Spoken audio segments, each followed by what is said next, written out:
Hello friends, welcome to surfing knowledge pool with JD. First of all disclaimer देना चाहूँगा, I am not SEBI registered analyst. तो ये video में मैं जो अभी स्टॉक के रिलेटेड डिस्कस करने वाला हूँ उसमें कोई भी बाय और सेल का रिकमेंडेशन नहीं देने वाला।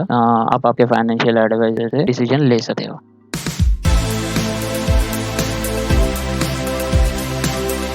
ठीक है, तो हम देखेंगे कि रिलायंस इंडस्ट्री स्टॉक पिछले 2 तीन दिन से जो गिर रहा है उसकी वजह क्या है, और जो एजीएम हुआ है उसके बाद भी ये गिर रहा है। तो एजीएम में तो लोग सबको लग रहा है कि बहुत सारी अच्छी अच्छी चीजें बताई है, फिर भी ये क्यों गिर रहा है। तो कैसे रहता है, जब भी एजीएम रहता है तो हर एक इन्वेस्टर का एक एक्सपेक्टेशन रहता है कि बाबा ये चीजें ऐसी होनी चाहिए, वो चाहिए। तो expectation most of the time AGM में कभी कभी फुलफिल होती है, कभी कभी नहीं होती है। अगर आप पास्ट ट्रेंड भी देखोगे एजीएम के, तो बहुत बार ऐसा ही हुआ है कि एजीएम के बाद स्टॉक थोड़ा नीचे आता है। तो एजीएम में पहला एक्सपेक्टेशन था लोगों का बोनस रिलेटेड, तो अभी बोनस का कुछ डिक्लेयर नहीं हुआ है, उसके बाद डिविडेंड भी कुछ डिक्लेयर नहीं हुआ है। तो ये दो चीजें है कि पहला तो ये एक्सपेक्टेशन था लोगों के कि कुछ तो मिलेगा, हर बार मिलता है तो इस बार भी कुछ तो मिलेगा, तो ये चीजें नहीं मिल पाए। उसके बाद ये सऊदी अरामको की जो डील थी रिलायंस के साथ, तो वो भी अभी क्या है, उन्होंने तो बोल तो दिया कि ये ईयर के एंडिंग तक उनका डील क्लोज हो जाएगा, लेकिन अभी क्या है, लोगों का एक्सपेक्टेशन था कि ये एजीएम में कुछ तो डील के रिलेटेड एटलीस्ट क्लैरिटी आ जाएगी। तो अभी प्रॉब्लम क्या है, ये डील पहले 1 साल से चल रही है, अभी भी उन्होंने ये नेक्स्ट 1 ईयर अभी मतलब बोलने को गए तो ये 1 ईयर तो वैसे भी जाएगा। तो इसके लिए अभी थोड़ा सा डिसअपॉइंटमेंट हो गया है लोगों को। इसके बाद उन्होंने एक 2G मुक्त और 5G युक्त एक नारा दिया, लेकिन इसमें एक चीज है कि अभी अगर वो बोल रहे 5G युक्त इंडिया, तो 5G का मोबाइल निकालने वाले हैं, ये तो बात समझ आ गई। और अभी ये न्यूज दी, अभी जो गणपति फेस्टिवल में जियो और गूगल के साथ पार्टनरशिप करके जियो फोन जो निकाल रहे हैं वो तो 4G स्मार्टफोन है। मतलब 5G के फोन लाने से पहले वो कस्टमर को 2G से 4G पर लाएंगे और उसके बाद 5G पर जाएंगे। तो ये भी चीज मार्केट को शायद पसंद नहीं आई होगी। उसके बाद एक अच्छी न्यूज थी कि ग्रीन एनर्जी में वो अभी इनिशिएटिव ले रहे हैं, यहाँ पे बिजनेस उनका एक्सपांड कर रहे हैं।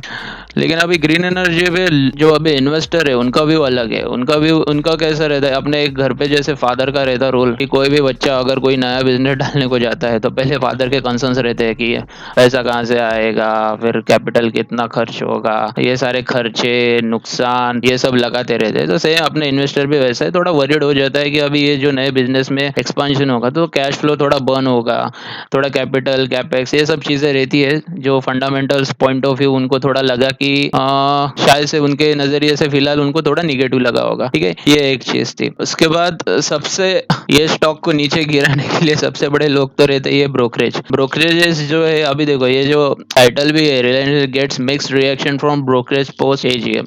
अभी ये ब्रोकरेजेस भी कौन से फॉरेन ब्रोकरेजेस है, जो CLSA, मॉर्गन स्टैनली, यूबीएस, इन लोगों ने जो ब्रोकरेज रिपोर्ट दिया है, तो यूबीएस ने न्यूट्रल रेटिंग दिया है। तो ये सारे ब्रोकरेज के रिपोर्ट भी ऐसे रहते हैं कि स्टॉक में थोड़ा सा लोगों को भी थोड़ा सा ये हो जाता है कि चलो अभी शायद ये लोग निगेटिव बोल रहे हैं या ये पॉजिटिव बोल रहे हैं या मिक्स रिएक्शन आ रहे हैं, ऐसा कुछ टाइटल आ गया तो निगेटिव सेंटिमेंट्स पैदा हो जाते हैं। तो ये सारे रीजंस मेरे को लग रहा है कि ये सारे रीजंस की वजह से ये स्टॉक क्रैश हुआ होगा। लेकिन ये क्रैश नहीं बोल सकते, ये तो बहुत माइन्यूट लेवल पे ही बोल सकते हैं गिरा है, क्योंकि इतना तो गिरना बनता है, क्योंकि बहुत रैली भी बहुत अच्छे से हुई है और अभी ये जो भी बिजनेस एक्सपांशन है इसको थोड़ा टाइम लगता है। तो ये भी डेफिनेटली इन्वेस्टर लोग वगैरह देखते हैं कि अभी फ्यूचर तो बहुत अच्छा प्रेडिक्ट किया है, लेकिन कैसा टाइम लगेगा ये सब चीजों के लिए। क्योंकि अभी जैसे कोई भी अपने को अगर दुकान बिजनेस जैसे समझो, अपने घर पे किसी को दुकान डालना है, दुकान डालने के लिए भी उसको कैसे पहले कैपिटल कितना लगेगा, फिर वो दुकान लेने के लिए डिपॉजिट भरो,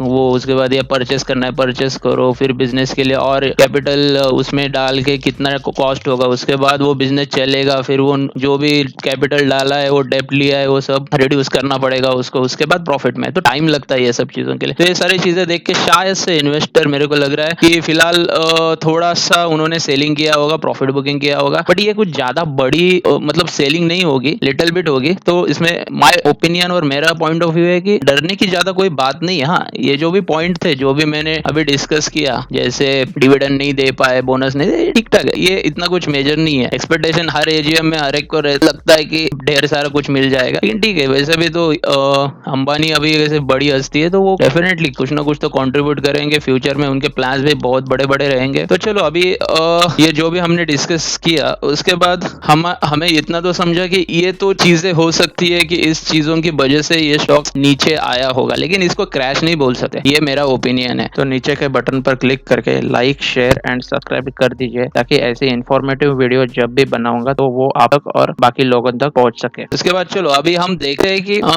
आगे क्या करना है। कि अभी अभी अगर लग रहा है कि एजीएम के बाद अभी इतना ये स्टॉक नीचे आए तो और नीचे जाएगा या क्रैश हो जाएगा, ऊपर नहीं जाएगा। तो देखो अभी हम पॉजिटिव चीजें देखे, वो तो निगेटिव चीजें इतनी भी बड़ी नहीं थी, लिटिल बिट थी कि थोड़ा सा स्टॉक नीचे आना पड़ता है। अगर नीचे नहीं आएगा तो लोग खरीदेंगे कब? नीचे आना भी चाहिए ना। तो ये सारे छोटे छोटे सेंटिमेंट्स रहते हैं जो इमोशंस पे ये स्टॉक ऊपर नीचे करता रहता है। तो अभी कैसा है, अभी ये जो डील है, पहले तो देखो, पहला तो सऊदी अरब की जो डील है ये तो हो जाएगी ये ईयर के फाइनल तक। तो ये एक अच्छा पॉजिटिव रहेगा कि ये ईयर के फाइनल तक ये डील हो गई तो कंपनी को डेफिनेटली फ्यूचर में बूस्ट तो मिलेगा ही मिलेगा। उसके बाद ये रिलायंस रिटेल जो ग्रो करने वाला है at least 3x in 3 to 5 years, ये भी उन्होंने प्रेडिक्ट किया है। मतलब अगर आप लॉन्ग टर्म इन्वेस्टर हो तो अगर इतना अच्छा फ्यूचर प्लान दिख रहा है तो 3 से 5 साल का जो होरिजन रहेगा तभी ये पैसा बनेगा। एक दिन में या 2 दिन के वजह से कि मार्केट ये स्टॉक गिर गया तो अभी सब खत्म होगा, ऐसा नहीं रहता। अपने को थोड़ा टाइम देना पड़ेगा। एक बार टाइम दिया तो वो ग्रो करेगा। तो उन्होंने भी टाइम मांगा है कि 3 to 5 years में ये रिलायंस रिटेल का ग्रोथ हो जाएगी। उसके बाद जियो गूगल के साथ पार्टनरशिप करके 4G स्मार्टफोन सितंबर 10 को मतलब गणेश फेस्टिवल को लॉन्च करने वाले हैं, और उसकी प्राइजेस भी अफोर्डेबल हो सकती है, शायद 25 से 3000 के करीब। और इस वजह से वापिस शेयर प्राइजेस सितंबर में भाग सकती है, क्योंकि अभी भी 300 मिलियन लोग 2G फोन यूज कर रहे हैं। तो जियो कंपनी डेफिनेटली अपने मोबाइल सेल करने के लिए अच्छे अच्छे प्लान लाएगी, जिससे कंपनी को ही फायदा होगा। अभी ग्रीन एनर्जी के बिजनेस में वो आके अपने बिजनेस को फ्यूचर प्रूफ बनाएगी। और उन्होंने कहा है 10 गीगावाट सोलर एनर्जी 2030 तक स्टेब्लिश करेंगे। मतलब नेक्स्ट 10 ईयर तक कंपनी बहुत बड़े लेवल पर काम करने वाली है, जिसका डायरेक्ट बेनिफिट इन्वेस्टर को ही मिलेगा। तो ये सारी चीजें पॉजिटिव है, लेकिन कैसा है, हर बिजनेस को थोड़ा टाइम देना पड़ेगा। अगर आप थोड़ा टाइम दोगे तो ये बिजनेस ग्रो करेगा। अभी सिंपल है, आप देख सकते हो अभी रिलायंस इंडस्ट्री ऐसी इंडस्ट्री है कि आपको अगर पैसे डालने हैं long term point of view में, ये बोल नहीं रहा हूँ कि कल के कल स्टॉक ऊपर जाएगा, कल के कल स्टॉक नीचे जाएगा, लेकिन अभी डाउन साइड बहुत कम है, क्योंकि कंपनी बहुत बड़े लेवल पे ग्रो कर रही है। इतना आसान नहीं है कंपनी को क्रैश होना। कंपनी क्रैश हो गई तो इंडियन मार्केट को बहुत बड़ा इम्पैक्ट भी हो सकता है। कंपनी के बहुत बड़े नेटवर्क है। तो हमें ये सोचना चाहिए कि ये रिलायंस इंडस्ट्री एनर्जी सेक्टर में है, टेलीकॉम सेक्टर में है, रिटेल सेक्टर में, और अभी ये ग्रीन एनर्जी सेक्टर में भी आ गए। तो सोचिए इसका फ्यूचर कितना ब्राइट हो सकता है। अगर आप ये स्टॉक होल्ड करोगे तो इसके टारगेट बहुत बड़े बड़े आएंगे। अभी ये तो हमने जस्ट एक न्यूज देख ली है कि क्या हो सकता है क्या नहीं। फ्यूचर प्लान तो मेरे हिसाब से तो बहुत अच्छा है, और आई थिंक मुझे लग रहा है कि आप लोग भी इसको होल्ड करना चाहिए। अगर किसी ने बाइंग की है तो होल्ड करना चाहिए, छोटे से क्रैश से सेल मत कीजिए। This is my advice. और अगर हम इसके टारगेट भी देखते हैं तो देखिए, मैंने एक चार्ट, टेक्निकल चार्ट के बेसिस पे एक पैटर्न बनाया है। अगर आप देख सकते हो तो ये ब्रेकआउट हो सकता है, लेकिन अभी ये कुछ दिन कंसोलिडेशन मोड में भी जा सकता है। तो मेरा अगर किसी को अगर बाय करना है SIP के थ्रू, तो एक सपोर्ट है पहला 2040 का, उसके बाद 1900 का। ये ज्यादा गिरने का मेरे को तो कुछ सीन ही नहीं दिख रहा है। मजबूत फंडामेंटल्स है, इतना इन्वेस्टमेंट है, इतना बिजनेस ग्रो कर रहा है, और अभी ये रिटेल मार्ट में भी अभी बहुत बड़ी नेक्स्ट जंप होगी। तो बहुत सारी चीजें ऐसी है कि पॉजिटिव है। तो थोड़ा टाइम दीजिए, थोड़ा टाइम देंगे, एक 1 ईयर 2 ईयर के बाद ये स्टॉक डेफिनेटली डबल हो सकता है। तो मेरा तो टारगेट 3500 का है, लेकिन ये इमीडिएट टारगेट नहीं है, मैं अभी भी बोल रहा हूँ। और हाँ, ये कोई मेरा रिकमेंडेशन नहीं है, this is just my view कि अगर हम इसको 2 साल देंगे, थोड़ा टाइम देंगे, तो ये डेफिनेटली ऊपर जा सकता है, जो इनके जो प्रोजेक्शन है, प्लान है। और हाँ, मार्केट में थोड़ा बहुत करेक्शन आना जरूरी है। अगर करेक्शन नहीं आएगा तो लोग परचेस कैसे करेंगे शेयर को। और वैसे भी बड़े बड़े इन्वेस्टर, ये जो भी न्यूज है अभी, तो ये न्यूज का पर्पस भी यही रहता है कि थोड़ा सा शेयर को नीचे आने दो, नीचे आएंगे तो परचेस करेंगे, बाद में वो ऊपर जाएगा। तो यही एक फंडा रहता है मार्केट में। थोड़े इमोशंस के साथ, आपका रिटेलर के इमोशंस के साथ खेला जाता है, लेकिन रिटेलर को भी थोड़ा समझना चाहिए ये मार्केट है, हर बार हमारे व्यू से ही जाएगा, ऐसे नहीं है। तो मैंने तो अभी देखो, मेरा जो ओपिनियन था मैंने वो आपको बता दिया है। तो अभी आपको डिसीजन लेना है कि अभी इसमें होल्ड करना है या सेल करना है। So thank you very much. अगर आपको ऐसे ही इंफॉर्मेटिव वीडियो देखनी होगी तो please do like, share, subscribe and click the bell icon to never miss new video updates.